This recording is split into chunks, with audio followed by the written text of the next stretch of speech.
सम्माननीय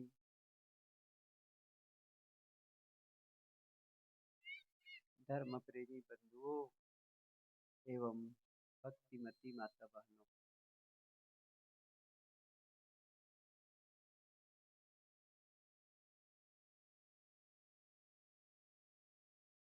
सत्संग क्यों?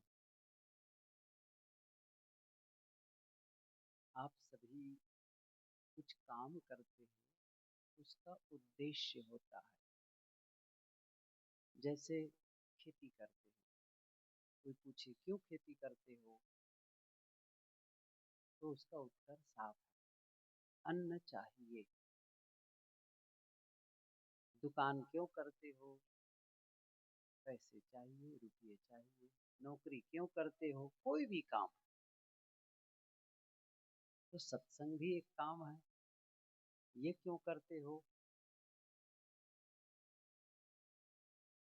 जैसे खेती करना हो, नौकरी करने की बात हो, दुकान की बात हो, इसको कहेंगे भाई जीवन गुजर करना। क्योंकि हमें रोज भोजन चाहिए, कपड़े चाहिए, रहने की जगह चाहिए, परिवार है, मेहमान है, बाल बच्चे हैं, पढ़ाना लिखाना, शादी विवाह, बहुत सारे काम हैं। धन अर्जन करेंगे तभी तो ये काम होगा। ये बात समझ में आती है, सही है। आदमी कोई मेहनत करता हो, क्यों करता होगा? इसी के लिए करता है। लेकिन जीवन गुजर उद्देश्य न हो, फिर भी मेहनत कर रहे हो, वो क्यों? आप यदि सत्संग न करें तो भी तो जीवन चलेगा। इसके बिना कहाँ रुका हुआ है आप सबका जीवन, हम सबका जीवन? जीवन रुक सकता है भोजन के बिना, जीवन रुक सकता है कपड़े के बिना, मकान के बिना, परिवार के बिना जीवन रुक सकता है। लेकिन सत्संग के बिना जीवन नहीं रुकेगा। बहुत से लोग हैं जो सत्संग से कोई वास्ता नहीं है, कोई लेना देना नहीं है, जी तो रहे हैं, क्या दिक्कत है? लेकिन इसके बावजूद लोग सत्संग का आयोजन करते हैं और जहाँ सत्संग की सूचना मिलती है पहुंच जाते हैं। अभी तो कल ही खत्म हुआ है बाजू के गांव में सत्संग। अच्छा, फिर यहाँ कुछ लोग कहते हैं ये लोग तो बिहार लगा दी है सत्संग के, यहाँ वहाँ वहाँ रोज, है ना?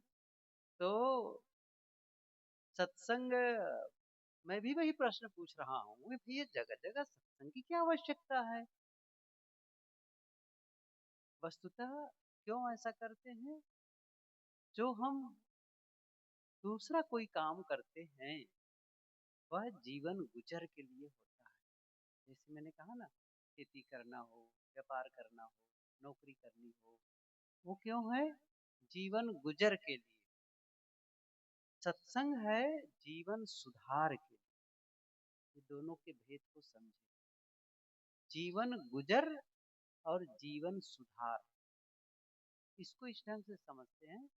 एक है सुधरा हुआ जीवन और दूसरा है बिगड़ा हुआ जीवन। सुधरा हुआ जीवन, बिगड़ा हुआ जीवन। हमारे जीवन में अच्छा रिजल्ट कब आएगा? जब जीवन सुधरा हुआ हो।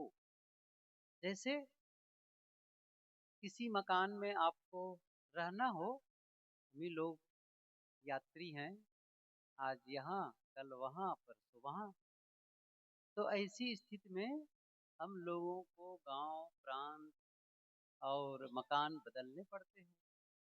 और हमें ये दिखाया गया कि ये दो मकान हैं, एक मकान ये है, एक ये है, तो किसमें रहना पसंद करेंगे? हम देख लेते हैं। तो देखने गए तो एक मकान ऐसा जो बहुत गंदा, महीनों से झाड़ू ना लगी हो, सफाई ना हो। अच्छा दूसरा दिखा दो भाई। अच्छा दूसरा देखे, रोज झाड़ू लगती है, एकदम फर्श क्लीन, दीवारें साफ, बाथरूम साफ, सब कुछ साफ। अब आप समझ सकते हैं मैं किसको पसंद करूंगा, या आप ही किससे पसंद करेंगे? समझ रहे हैं ना? साफ वाला। साफ मकान पसंद करते हैं, गंदा नहीं।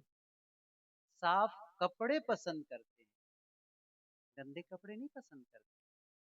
साफ बर्तन पसंद करते हैं। ऐसे ही साफ जीवन कैसे होगा?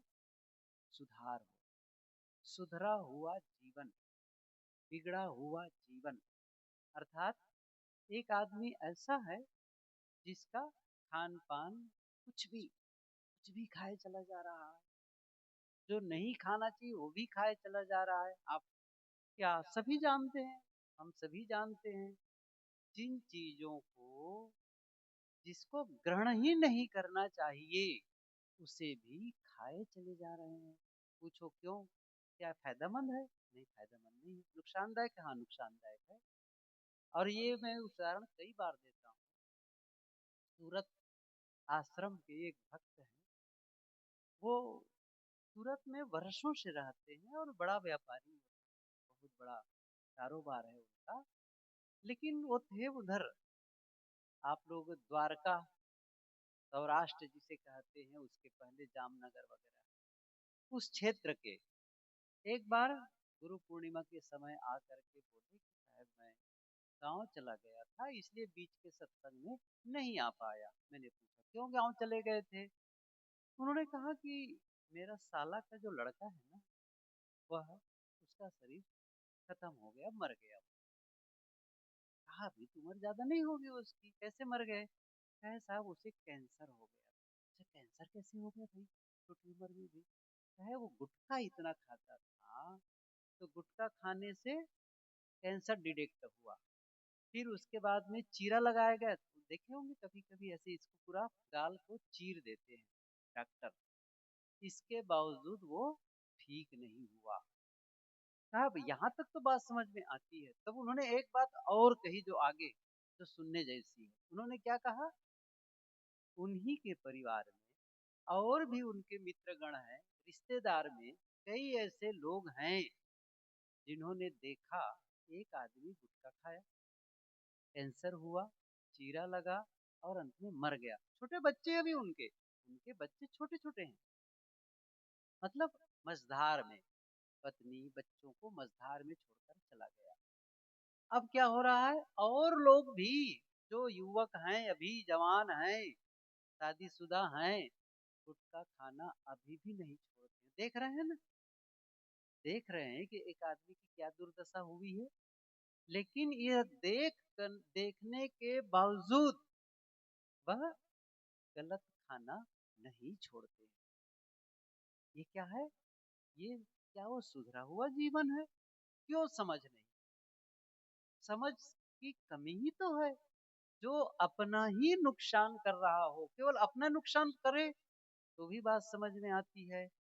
अपने बाल बच्चों का नुकसान, अपने परिजनों का नुकसान, कितना बड़ा नुकसान हो गया वो।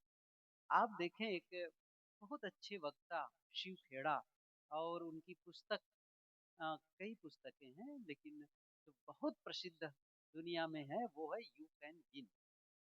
एक बहुत अच्छी बात उन्होंने कही कि एक बार वो जेल में बोलने जाते थे, जेल में भी जाकर के जो कैदी लोग होते थे उनके सामने स्पीच करते थे, ताकि उन्हें कुछ मोटिवेट कर सके, कुछ उन लोगों की जो पहले जो कुछ गलतियां हुई होंगी उस गलतियों से भी कैसे बाहर आप निकल सकते हैं। कुछ भी तो हुआ है तभी तो आप जेल में आए हैं। अब ऐसे क्या करना है कि आप जेल से बाहर जब होने के बाद में फिर से जेल में ना आना पड़े, ऐसा कौन सा जीवन जिए, वो सारी बातें बताते हैं। एक बार वो जेल में स्पीच देने गए, तो एक कैदी ने जब फिर मिले, बातचीत हुई ऐसे ही जैसे हम लोग सत्संग से अलग होकर के कहीं बैठते हैं तो लोग आ जाते हैं कि हाँ ऐसा आप कैसे है वैसे है, तो वार्ता हुई। तो उसी में से कैदी ने कहा कि आप ये ऐसा क्यों करते हैं, आप लोगों के बीच जाकर के बोलते हैं, जेल में आकर के प्रवचन करने, स्पीच देने क्यों आते हैं? क्या आपको इसका पैसा मिलता है? आपको क्या पड़ी है, कोई शराब पीता हो तो पीने दो, आपको क्या पड़ी है कि कोई सिगरेट पीता है तो पीने दो, आप क्यों बताने आते हैं कि मत पियो, ऐसा करो कहा करके। उन्होंने, अब बताओ कितनी चौंकने वाली बात है, जिसे मुझे आकर कहे, सही है कि नहीं? आपको क्या जरूरत है कि कोई गुटखा खा रहा हो तो खाएं, आप क्यों बोलते हैं कि मत खाओ? आपको कौन से, क्या इसके सरकार की ओर से पैसा मिलता है? ऐसे ही उनको वो किसी कैदी ने पूछा, उसने कहा ये उन्होंने कहा कि आपकी बातें मैं मान लूं, अच्छा नुकसान होगा तो उनका नुकसान होगा, आपका थोड़ी नुकसान होगा। कोई आदमी शराब पिएगा तो नुकसान तो उनका होगा ना, आपका क्या नुकसान होगा? जिसमें आप उनको मना करते हैं, आप उनका पैसा लगेगा, नुकसान उनका होगा, आप कौन होते हैं रोकने वाले? अब बताइए कितना तर्क है उनकी बातों में। उन्होंने बहुत अच्छी बात कही फिर शिव खेड़ा ने, उन्होंने कहा मैं आपकी बात मान भी लेता। कब मान लेता? अगर आदमी शराब पी करके गाड़ी चलाए और किसी पेड़ पे जाके टकरा जाए और दुर्घटनाग्रस्त हो जाए, किसी खाई में खुद गिर जाए, तो मैं कुछ नहीं बोलता। लेकिन यदि वो आदमी शराब पी करके गाड़ी चला रहा है तो कभी मुझे भी वो ठोक सकता है, किसी आपको भी ठोक सकता है, कभी भी दूसरे बेकसूर लोगों को जो कोई कसूर नहीं है, ऐसे लोगों को भी दुर्घटना में वह मार सकता है, अंग भंग कर सकता है। और ऐसी स्थिति में मेरी नैतिक जिम्मेदारी हो जाती है कि मैं ऐसे लोगों को रोकूं कि आप यह न करें, न करें। कहने का मतलब है कि जो सुधरा हुआ जीवन होता है, एक समझ सही होती है, तब वह आदमी इन सब चीजों को समझता है कि नहीं ये ठीक नहीं है, खुद के लिए ठीक नहीं है, परिवार के लिए ठीक नहीं है, और सच कहूं ना राष्ट्र हित में भी नहीं। अब ये एक कंट्रीब्यूशन वो हो सकता है कि ये एक विवाद का विषय हो सकता है कि तो सरकार तो शराब के लिए लाइसेंस दे रही है, बीड़ी गुटखा चलाए चले जा रहे हैं, ये एक विवाद का विषय हो सकता है। देखो सरकार को नहीं पड़ी आपकी चिंता कि आपकी वो चिंता करे, आपके स्वास्थ्य की चिंता करे, आपके परिवार की चिंता करे, उसको कोई लेना देना नहीं है। सरकार चलाना है तो उन्हें पैसे चाहिए। तो सरकार क्या कर रही है इन बातों को छोड़ दीजिए आप। एक तरफ शराब के लिए ठेका खोलने के लिए, दुकान खोलने के लिए लाइसेंस इशू कर देती है, दूसरी ओर नशाबंदी के लिए भी वो योजना चलाती है। तो ये थोड़ा सा है मामला, तो इसको सोचना नहीं है। बात ये है कि मेरा जीवन कैसा हो, मेरा परिवार का जीवन कैसा हो।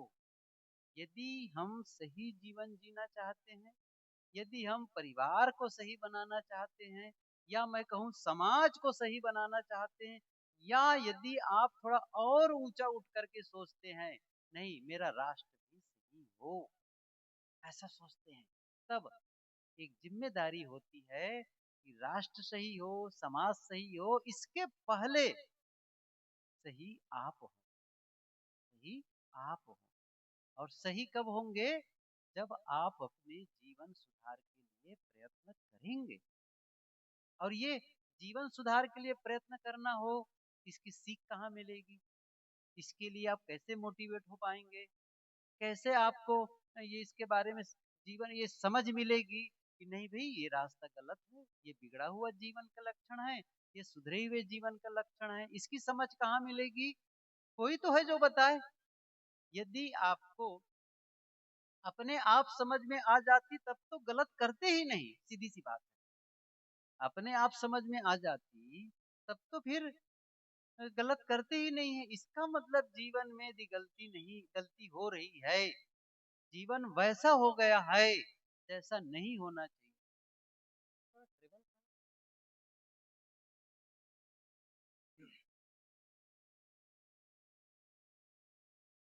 जीवन वैसा हो जिस जीवन के जीने में आनंद आए। आप ध्यान दो इस चीज को।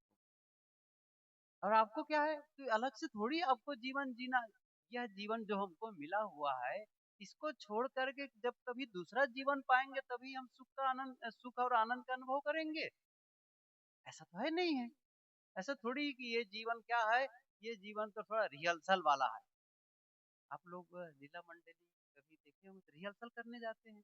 अच्छा पीछे जो भजन गायक है उनसे पूछ लो, यद्यपि उनको साइड में बैठाना चाहिए था लेकिन उनको पीछे बिठा दिया गया है, तो वो भी सम्मानीय लोग हैं। बहरहाल बात इतनी सी है कि भजन गाने के पहले, मंच पर भजन का परफॉर्मेंस करने के पहले अकेले में कितना अभ्यास किए होंगे, बजाने के लिए कितना अभ्यास किए होंगे।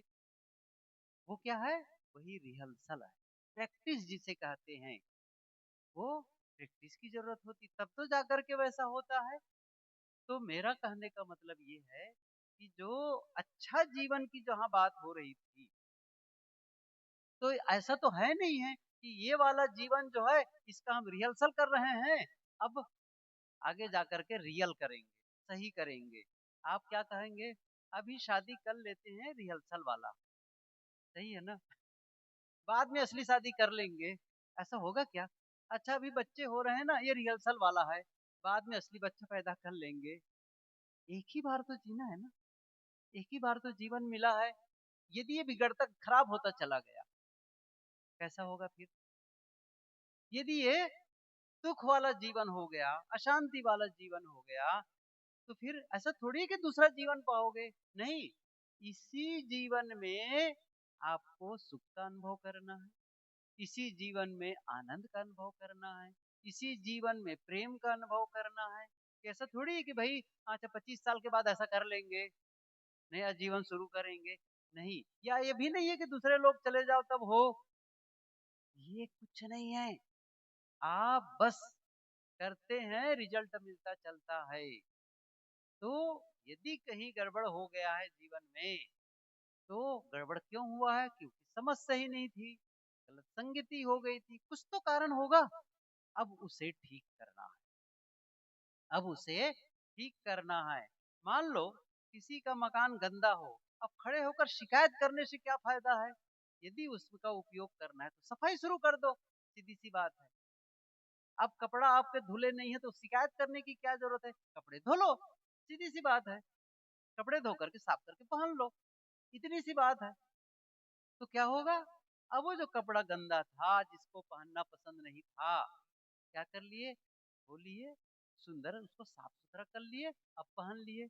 अच्छा जिसको पहनने की पसंद नहीं कर, जो पहनने की इच्छा नहीं हो रही थी, अब वो पहनने का मन कर रहा है उसी कपड़े को। क्या हुआ? बदलाव कर, परिवर्तन कर दी, यही सुधार है।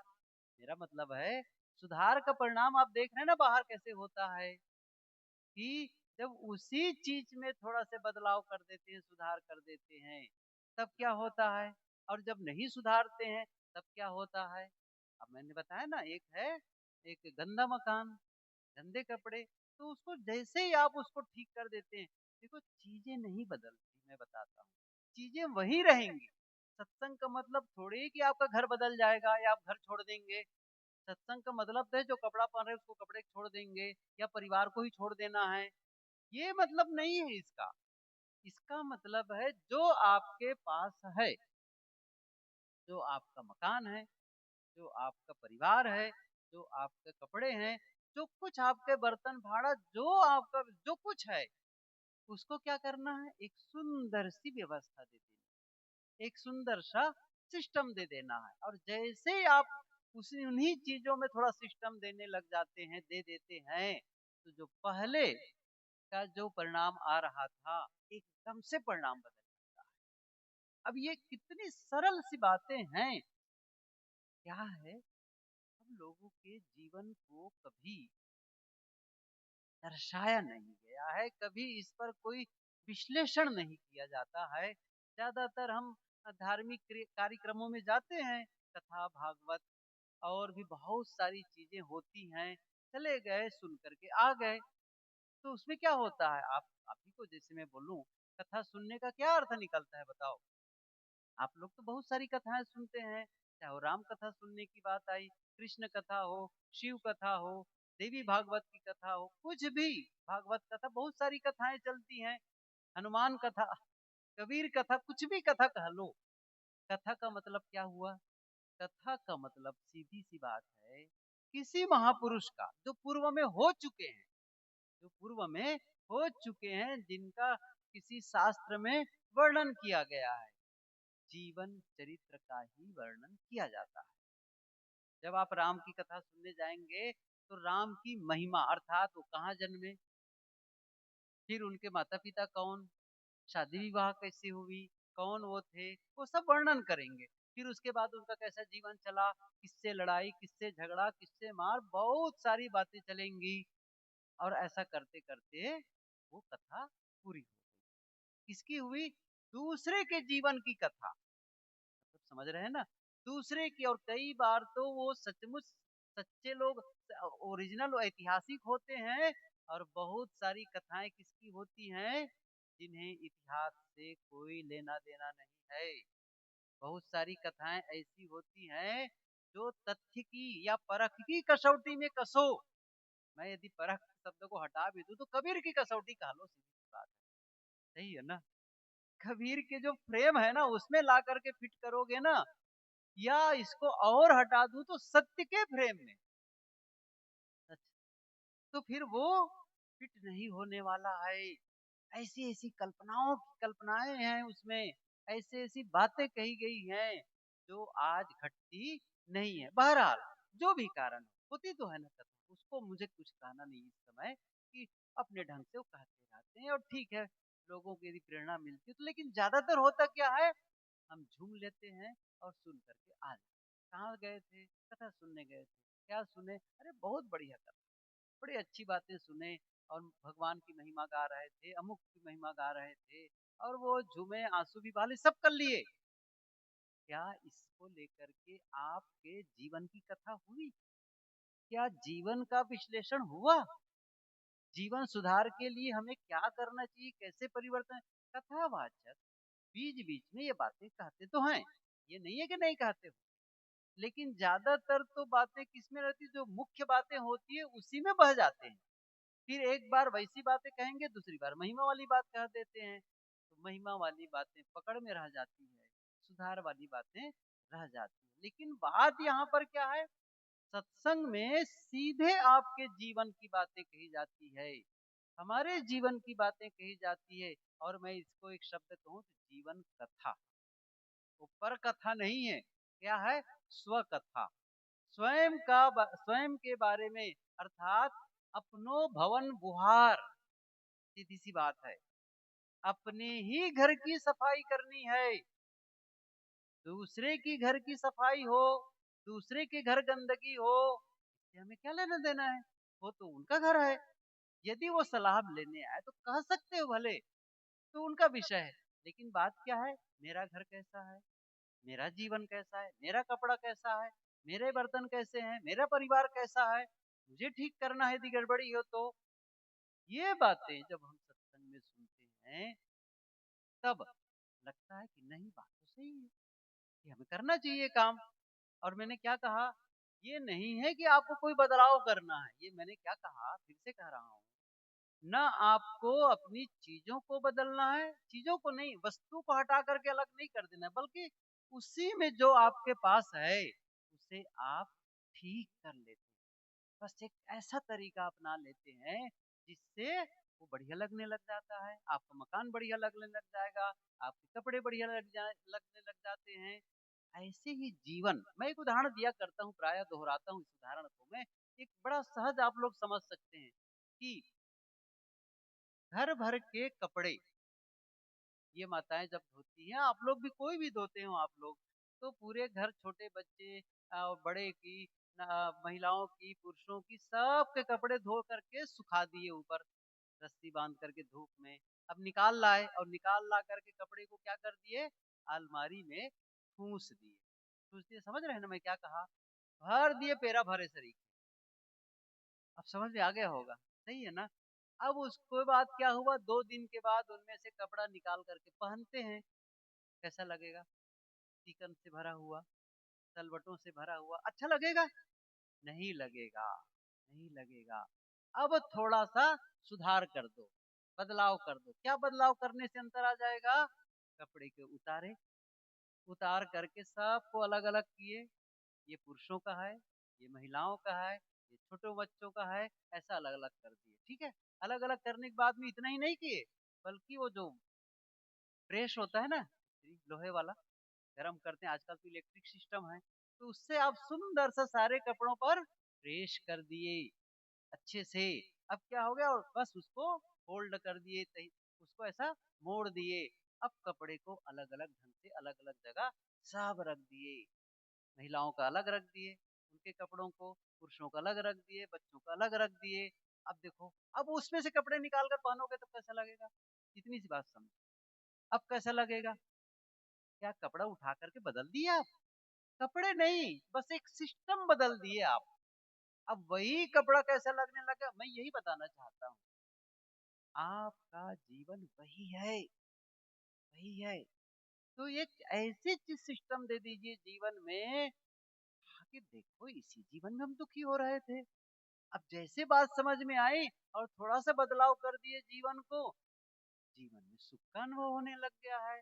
जिन लोगों के बीच रह करके आपस में बस उत्तम गुत्थी होता था, एक दूसरे को देखना पसंद नहीं करते थे, ऐसी बातें बोलते थे, वैसा करते थे, बहुत सारी बातें हो जाती थी।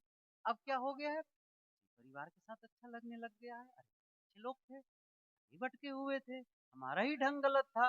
अब देखिए, कुल मिलाकर के मैं एक बात बताऊं आपको, आपको दूसरों को बदलना नहीं है, ये खास बात को समझिए आप। न किसी और को बदलना है, न घटना, कुछ नहीं, जो है उसी पर, उसी पर। जैसे ही आप बदलते हैं, जैसे ही आप बदलते हैं, सब बदलने लग जाता है। ये आप ध्यान दो, असली चीज को समझे। हम लोग प्रयास क्या करते हैं कि लोग बदल जाएं, हम लोग क्या चाहते हैं, परिस्थिति बदल जाए। कैसे बदल जाए? हमारे अनुसार सब हो। क्या हो? हमारे अनुसार सब हो। क्या ऐसा संभव है सब हमारे अनुसार हो? नहीं। तो मुझे क्या करना है? मैं नहीं बदल सकता, मौसम नहीं बदल सकता, लोग नहीं बदल सकता, लेकिन मैं अपने को तो बदल सकता हूँ, अपने को तो ठीक कर सकता हूँ। और यही काम भर नहीं करते हैं। कितनी बार इस चीज को समझे, एक छोटा सा सूत्र कह रहा हूँ, जरा ध्यान से सुनिए। जो काम हम नहीं कर सकते, जो काम हम नहीं कर सकते, यदि उसे नहीं करते हैं, इसमें कोई दोष नहीं। लेकिन जो हम कर सकते हैं उसे भी जब नहीं करते हैं, तब तब हम दोषी हैं, तब हम दोषी। और यहाँ जो बातें बताई जा रही है वो आप कर सकते हैं, ये बातें बताई जा रही है। ऐसा नहीं कि जो आप नहीं कर सकते उसके लिए कुछ कहना है, आप कर सकते हैं। क्या कर सकते हैं? अपने में बदलाव कर सकते हैं। और जैसे ही अपने सोचने का ढंग बदले, बोलने का ढंग बदले, देखो कैसे बदलता है। मैं एक कहानी अभी कुछ दिनों से फिर से याद आ गई, कहानी तो बहुत पुरानी है, लेकिन उसको मैं सुनाता हूँ तो समझ में बात आएगी कि कैसे होता है वो। कुछ सन्नाटा है आप लोगों में, इसलिए थोड़ा सी उसकी जरूरत है एक्टिवेट करने की। है कि नहीं है? एक माता जी थी, माता जी की दो बेटियां थी, दो बेटियां। तो एक बेटी की दोनों की शादी हो गई थी, तो एक बेटी की शादी हुई थी किसके घर? तो जिसके घर में शादी हुई थी उसके परिवार के लोग छाता बनाने का काम करते और छाता बना करके दुकान में छाता बेचते थे। उनकी दुकान थी, छाता बनाते थे, छाता बेचते थे। दूसरी बेटी की शादी हुई थी, तो उसकी शादी किसके घर में हुई थी, किस परिवार में? जो बर्तन, मिट्टी के बर्तन बनाते, मटका है और भी बहुत सारे मिट्टी के बर्तन आजकल आप लोग देखे होंगे कुम्हार को बनाते हुए, या कभी, आज तो थोड़ा कम हो गया है, फिर से थोड़ा सा नए लोग शुरू सुगबुगाहट कर रहे हैं, भी मिट्टी के बर्तन उपयोग करो कह करके। अब वो करना भी चाहिए, कोई गलत नहीं है, वो वही सही है, सही कहो तो। लेकिन ये विषय मेरा नहीं है अभी इस समय कहने का। तो पहले तो होता ही था मटकी के बर्तन, वो मिट्टी के बर्तन। तो वो मिट्टी के बर्तन बनाए जाते थे, बनाना है, पकाना है उसको आग में, फिर उसके बाद में बेचना है। तब वो माता की क्या दशा थी, जिनकी दो बच्चे, दो बेटियां थी। जब मौसम, बारिश का मौसम बनता, बादल ढक जाते आकाश में, तब वो बहुत रोती। क्यों रोती थी? क्या सोच करके, क्या कहती थी रोते रोते? वो कहती थी, मेरी एक बेटी की मिट्टी के बर्तन अब कैसे बनेंगे, धूप नहीं निकलेगी तो सूखेंगे कैसे बर्तन, और जब बारिश होगी, अभी बारिश हो रही है, तो फिर वो जो आग से पकाएंगे ना उसको, अच्छा पकेंगे कैसे वो? अच्छा मिट्टी के बर्तन बनेंगे नहीं, बिकेंगे नहीं, फिर आमदनी कहाँ से होगी? इसलिए बहुत रोती, बहुत रोती। अच्छा फिर क्या होता था, मौसम खुल गया, जैसे आज धूप निकल गई है, धूप निकल जाती थी फिर रोती थी। क्यों रोती थी? इसलिए रोती थी कि अच्छा छाता कौन खरीदेगा?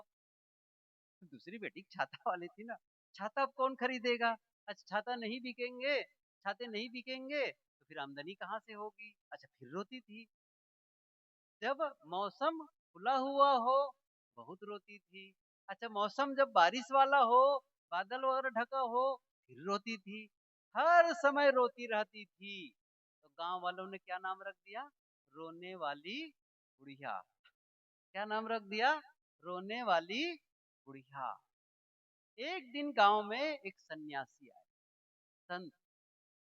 तो संत तो एक आदमी ने कहा, माता जी हर समय आप रोती रहती हो, दुखी रहती हो, जाओ संत आए हैं, कुछ रास्ता पूछ लो, कुछ उपाय बता देंगे संत, आपका रोना खत्म हो जाएगा। उसे भी लगा बात तो सही है, संत लोग तो पहुंचे होते हैं, कुछ तो रास्ता बता सकते हैं। उन्होंने कहा कि ठीक है मैं जाऊंगी, और चली गई। संत के पास जाकर कहा, भगवान मैं बहुत दुखी रहती हूँ, हर समय मुझे रोना आता है। क्यों रोती हूँ माता? सब बताई, वो ऐसी ऐसी बातें हैं। उनकी बातें सुन करके वो जो सन्यासी था, संत था, वो बहुत हंस, इतना हंसे कि महाराज अब हंसते क्यों हैं? अरे माता जी इतना सरल है ये उपाय, तुमको रोने की जरूरत ही नहीं है, बहुत सरल है। महाराज बता दो मुझे, इसी के लिए तो मैं आई हूँ कि मुझे भी कोई रास्ता मिले, मुझे हंसने की जगह रोना, जो रोती हूँ मेरा खत्म हो जाए रोना। उसने कहा एक काम करना। क्या? जब मौसम खुला हुआ हो, धूप निकले, बढ़िया मौसम हो, तो खूब हंसना, खूब हंसना। क्यों हंसना? क्योंकि क्योंकि अब तो मिट्टी के बर्तन खूब बनने वाले हैं, खूब पकने वाले हैं, खूब आमदनी होने वाली है, इसलिए खूब हंसना। और कहीं बारिश होने लगे, बादल ढक जाए, तो फिर हंसना जोर जोर से। क्यों हंसना? अब छाता खूब बिकने वाले हैं, है ना, छाता खूब बिकने वाले हैं, इसलिए हंसना। ये बात समझ में आ गई। अब क्या होता? मौसम बढ़िया होता, खूब हंसती। बारिश वाला मौसम होता, खूब हंसती। हर समय हंसती रहती थी। गांव वालों ने क्या कहना शुरू कर दिया? बताओ। हंसने वाली बुढ़िया। अच्छा कहाँ नंबर लगाना है बताओ, कहाँ नंबर लगाना है? अब मेरा प्रश्न है, क्या मौसम बदल गया? अच्छा क्या उनका धंधा बदल गया? क्या बदल गया? उनके भीतर सोचने का ढंग। समझ रहे हैं ना? यही बात है, बस ऐसे ही कर लेना है जीवन। जैसे ही आप बदले, वो कहते हैं ना हम बदलेंगे। अच्छा सुनता तो सबको याद है, लेकिन जब करने की बात आती तब क्या कहते हैं? तब तो ठीक है, घर वाला ठीक हो जाता ना। अच्छा घर वाली क्या बताए, इनके सामने तो कुछ चलने वाली नहीं। वो बदल जाती तो मैं बिल्कुल ठीक हो जाता, या वो बदल जाते ना श्रीमान, बस सब ठीक हो जाता। सब दूसरों को बदलने में लगे हैं, अपने को बदलने के लिए कोई मेहनत नहीं है। और सत्संग क्या कहता है, कबीर क्या कहते हैं? खुद को देखो, खुद पर ध्यान दो, खुद में परिवर्तन लाओ, क्योंकि आप हैं जो अपने को बदल सकते। तो एक मैं शुरू में क्या कहा था, सत्संग क्यों, प्रश्न कहा था, किया था, सत्संग क्यों? सत्संग कोई मनोरंजन के लिए नहीं है कि चलो वहां चलेंगे कुछ देर मनोरंजन कर लेंगे। मनोरंजन करने के लिए तो आपके घर में ही टीवी लगी है, उसको देख लो, या फिर किसी और जगह घूमने फिरने चले जाओ। यहाँ मनोरंजन का साधन नहीं है सत्संग ये। और नहीं समय बिताना है, चलो भाई टाइम नहीं कट रहा है, चलो वहीं चल करके टाइम काटे, ये भी नहीं है। ये ध्यान दो, वस्तुतः सत्संग तो है आत्मरंजन। ये मैं कहूं कि आत्म शोधन के लिए एक निर्देश पाना है, एक प्रेरणा की जरूरत है। हम संतों के पास जाएं, और ये एक बात और बताऊं, कोई आशीर्वाद के लिए भी ना आए। संतों के पास जब जाएं तो ये नहीं है कि भगवान मुझे, महाराज मुझे ऐसा आशीर्वाद दो कि मेरे पास बहुत धन हो जाए, ऐसा आशीर्वाद दो कि मेरा बेटे को नौकरी लग जाए, ऐसे आशीर्वाद दो कि मेरे मुकदमा में विजय हो जाए, ऐसा आशीर्वाद दो कि मेरी बीमारी खत्म हो जाए। नहीं, ये आशीर्वाद के लिए मत जाओ। आशीर्वाद मांगना ही है ना, तो एक मैं बता देता हूँ, वो मांग लो। क्या मांगना है? आशीर्वाद मांगना है ना, किसी गुरु के पास या संत के पास जाकर कहो, जाकर के कि हे संत गुरु, आप यदि मुझे कुछ दे सकते हो तो एक ही चीज दीजिए, क्या? आपकी आंख मुझे दे दीजिए। आपकी आंख का मतलब ये बाहर वाली नहीं, आप जिस ढंग से, जिस दृष्टि से दुनिया को देखते हैं ना, वही मुझे बता। वो आंख का मतलब है समझ, आंख का मतलब है परख, आंख का मतलब है विवेक। एक ऐसी शक्ति, क्यों मैं दुनिया को देखता हूँ और दुनिया से आकर्षित होता हूँ। किसी के धन को देखा, मन में लालच, मेरा भी ऐसा होता। किसी के मकान को देखा, मेरे मन में आकर्षण जगा। किसी के सुंदर रूप को देखा, बस मन में उसके लिए चलने लग गया, ये रूप मुझे मिले, ऐसा हो। किसी के पूजा आरती को देखा, मन ललचाने लगा कि देखो कितनी उसकी पूजा आरती हो रही, हमारी होनी चाहिए। उसके बाल बच्चों को देखे, मन होता है ऐसा हो जाए। तो मैं दुनिया को देख करके आकर्षित होता हूँ, ललचाता हूँ, और क्या करता हूँ, असंतुष्ट रहता हूँ, दुखी बना रहता हूँ। आप भी इसी दुनिया में रहते हैं, आपको भी वो सारी चीजें दिखती हैं, लेकिन आप में कोई फर्क नहीं पड़ता है। तो देखते कैसे हैं उसको, कौन सा ढंग है देखने का, बस वो शक्ति मुझे दे दे, यही मांगना है। एक ऐसी शक्ति, एक ऐसी समझ शक्ति जिससे आप पा जाएं। ये सत्संग बस यही करता है। सत्संग का मतलब हमें हमारे जीवन में समझ पैदा कर दे, समझ। और ये मान करके चलो यदि कहीं सही समझ जीवन में आ गई हमारे भीतर में, तब हमसे गलतियां होनी बंद हो जाएगी। सही समझ हो गई तो क्या कोई आदमी बीड़ी सिगरेट पिएगा? सही समझ हो गई तो उनके मुंह से कटु शब्द और गाली के शब्द निकलेंगे? क्या सही समझ होगी तो क्या अपने से बड़ों का अनादर करेगा, माता पिता का अनादर करेगा? क्या उनको बताना पड़ेगा तो भैया माता पिता की सेवा किया करो, बड़ों का सम्मान किया करो? बताने की जरूरत ही खत्म हो जाएगी, क्योंकि वो समझ रहा है नहीं, ये बिना बताए मुझे, ये मेरा काम है, बस। और ये भी नहीं है कि वो ड्यूटी समझ कर करेगा, नहीं, मुझे ये करना है। पड़ता है, देखो दो बातें हैं, क्या बताएं, करना पड़ता है, ये व्यवस्था है, पड़ता नहीं है। मैं करूंगा, मुझे करना है। क्यों? यदि मैं ये नहीं करूंगा तो दुखी हो जाऊंगा। आप समझिए दोनों के भेद को। यदि मैं वैसा नहीं करूंगा तो दुखी हो जाऊंगा। यदि मैं माता पिता की सही सम्मान न करूं, बड़ों का सम्मान न करूं, गुरुजनों का या उनकी सेवा न करूं, नहीं करूंगा, तो मेरा भीतर वाला मुझे खा जाएगा। समझ रहे हैं इस चीज को? दूसरों के लिए नहीं है, ये नहीं कि भगवान देखता होगा, कभी कभी कहते ना, अरे ऊपर वाला देखता होगा। ऊपर वाला देखे कि मत देखे, भीतर वाला देख रहा है कि नहीं देख रहा है, सही है कि नहीं, आपको पता है ना। ऊपर वाला क्या देखेगा, वो देखे कि ना देखे उनका विषय है वो तो। अच्छा देखे तो वो जाने, यदि ऊपर वाला देखता तो कहाँ ऐसा होता है, सब जगह न्याय, क्या जीवन में न्याय है? आप ही देखेंगे, देखो ना कितना बेईमान आदमी, तब वो उनका कितना बढ़ रहा है। होता है कि नहीं, ऐसा कहते हैं कि नहीं कहते हैं? वो कुछ न्याय नहीं है, वो बात नहीं है, बात ये है, आपको पता चल जाएगा कि ऐसा मैं किया तो मैं सुख से नहीं जी पाऊंगा।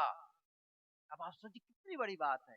एक आदमी चोरी करता है तो क्या उसके पहले समझ चोरी के लिए मन भी नहीं होगा? क्यों?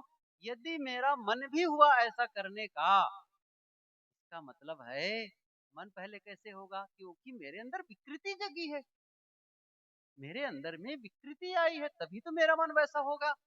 यदि मेरे मन में पवित्रता होगी तो क्या वैसा मन भी होगा? इसका मतलब मैंने कैसा पतन कर लिया अपना। ये ये समझ जब आ जाएगी ना अपने जीवन में, तो आदमी का जो कदम है ना, वो उठेगा ही नहीं। और कदम तो बहुत बात की बात, कदम तो बहुत बात की बात है, अंदर वैचारिक कदम आपके मन में वैसा होगा नहीं, यही रोकते हैं हमारे संत। सदगुरु विशाल देव की ये पंक्ति है कि सुख देने के भाव को दिल से दे निकारी। फिर से कहता हूं मैं, सुख देना तो बहुत बाद में होगा ना, कितने बाद में होगा? बहुत बाद में होगा। चोरी करना बहुत बाद में होगा। पहले क्या हो जाएगा?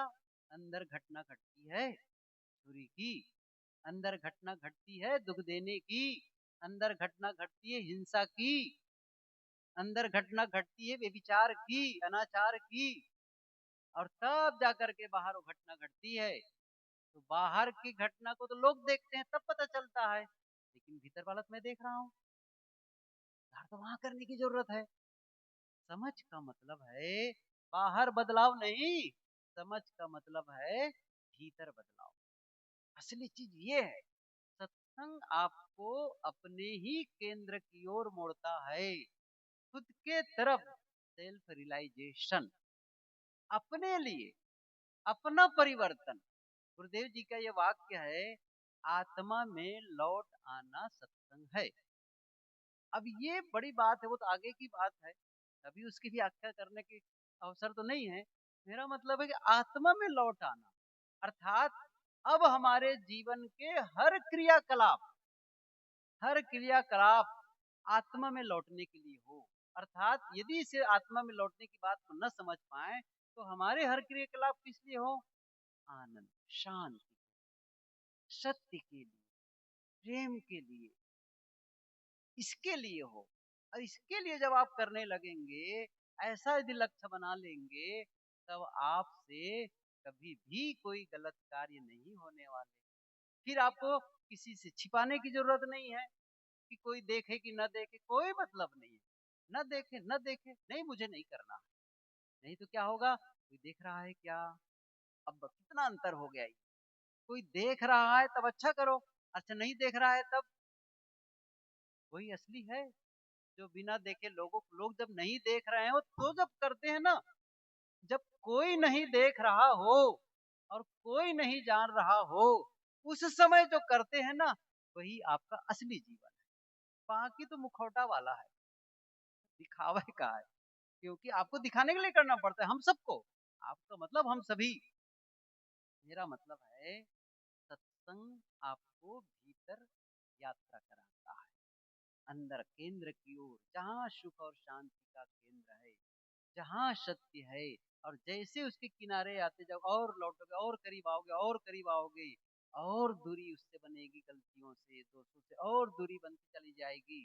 जैसे आप यहाँ से राजनांदगांव के लिए जब चलेंगे तो जितने कदम चलेंगे सुर्गी से दूरी बनती चली जाएगी, है ना? सुर्गी से जितने कदम चलेंगे उतने ही आपको सुर्गी से दूरी बनती चली जाएगी, और दूरी बनती चली जाएगी, और दूरी बनती चली जाएगी। इसका मतलब है आपके जीवन में जो व्यतिक्रम था, जो अव्यवस्था थी, वो सब अव्यवस्था छूटती चली जाएगी, छूटती चली जाएगी। क्या डेवलप होना शुरू हो जाएगा? एक सुंदर व्यवस्था जीवन में आनी शुरू हो जाएगी, सुंदर विचार आना शुरू हो जाएगा, सुंदर भाव बनना शुरू हो जाएगा। सत्संग यही सिखाता है, और इसीलिए साहब ने कहा है, संगत की जय साधु की। क्यों? हरे और की व्याधि। यहाँ जो व्याधि का शारीरिक अर्थ नहीं है, शारीरिक व्याधि का अर्थ होता है शारीरिक पीड़ा, दुख, तकलीफ, रोग, लेकिन यहाँ का अर्थ है मानसिक। मानसिक अर्थात आपके अंदर में कोई पीड़ा है, उसके निवारण के लिए आपको कहाँ जाना है? सत्संग में जाना, संतों से मिलना है। जहाँ धीर गंभीर अति निश्चल, तहाँ उठी मिलहु कबीरा।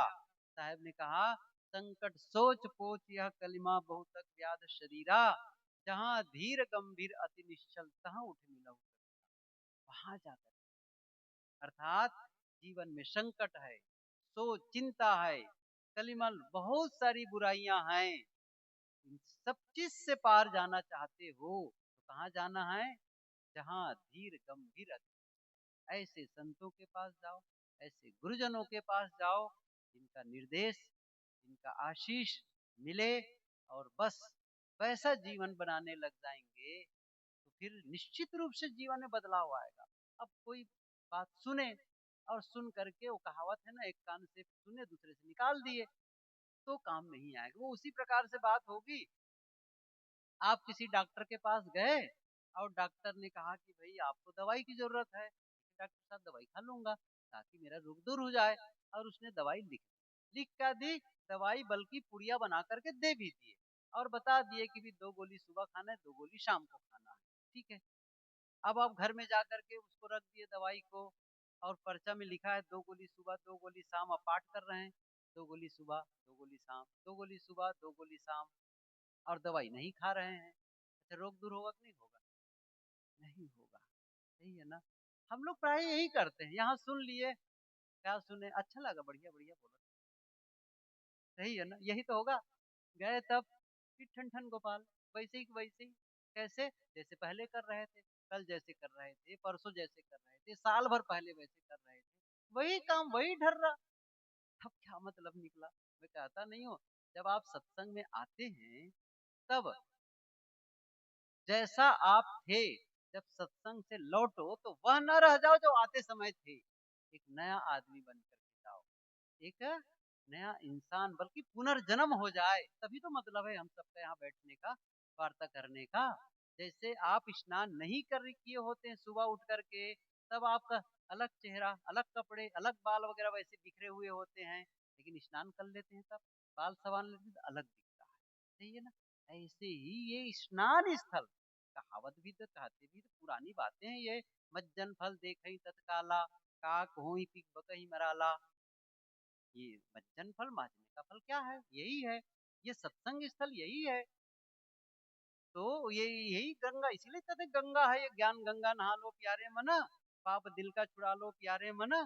बाहर की गंगा से पाप नहीं धुलने वाले हैं, कौन सी गंगा से? ज्ञान की गंगा से। लेकिन तब है आप आए, यहाँ की बातों को सुने जो संत कहें, और बैठ करके घर में सोचो जो बातें हम सुन रहे थे, इसका कितना उपयोग मेरे जीवन में हो सकता है। कौन सा हिस्सा मैं शुरू करूं? शुरू करने के लिए कुछ छोटा हिस्सा ले लो। ये नहीं है कि जितनी बातें सुनो सबको एक साथ शुरू करो, नहीं, छोटी छोटी बातें शुरू करना, शुरू काम में लाना शुरू कर दो। और जैसी लाना शुरू करोगे, आपका साहस बढ़ेगा, आत्मविश्वास बढ़ेगा, और क्या होगा, और करने का मन होगा, अच्छा करने का मन होगा। गलत की ओर जब करने लगते हैं तो गलत ही करने का मन, ढलान है ना, ढलान, वो ढलता ही चला जाता है। लेकिन जब अच्छा करने लग जाओ, और अच्छा और अच्छा, फिर उधर प्रेरणा मिलने लग जाती है। ये थोड़ी सी बातें थी जो मैंने कही, हो गया है सही। 1 बजे का वक्त रहता है, आने में भी लोग 12 बजे, 12:30 तक आ रहे हैं, तो फिर आधा लाभ मिलेगा, और कमाएंगे तब और आधा, सही है कि नहीं? और कम और कम। अच्छा, 10 मिनट पहले आए हो, उनको क्या मिलेगा? और कम। अच्छा, मेरे पहले जो लोग बोल रहे थे उनकी बातें नहीं सुन पाए, मेरे से भी, मेरे साथ जो आए हैं साथी लोग, वो वैसे ही बोलते हैं जैसा मैं बोल रहा हूँ।